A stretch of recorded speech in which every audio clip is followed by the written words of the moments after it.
So, nakakalungkot na balita, no? Si Doc Willie Ong daw may cancer, no? So, sana, no, maging lesson sa atin lahat ito. Ito si Doc Willie Ong, sigurado ko maingat na sa katawan to. Ah, tinitignan niya yung kanyang kinakain. Sigurado ko bihira itong magkarne o hindi ito nagkakarne. Hindi rin siguro ito nagso-soft drinks or something, no? Pero yung sinasabi na kahit gaano ka kaingat, kung tatablang ka talaga ng karamdaman, tatablang ka talaga, no? Kahit na gaano pa tayo kaingat, kung talagang tatamaan tayo ng yun.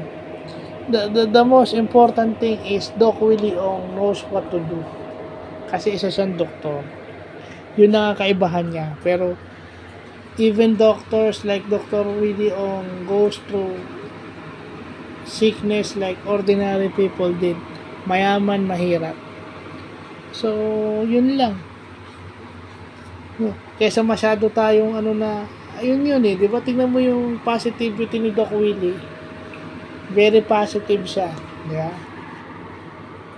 Dapat yung mag-ingat sa sakit, pero hindi yung napaka-exage mo na mainit, ganyan. 'Di ba? Tapos 'di ba? Ang tao may kanya-kanyang tolerance 'yan. Oh. At saka kahit naman anong gawin natin, sa sobrang metikuloso natin minsan, merong masasakripisyo. It's either mahal natin sa buhay o yung mga alaga nating aso, pusa, or kung ano pa man yung ating mga pets.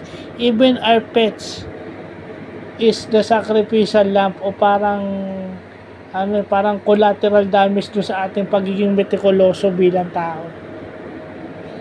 So yun. Kahit saan mo daanin, may collateral damage o may collateral ang lahat ng gawain natin, mapabuti man o masama. So, yun lang po.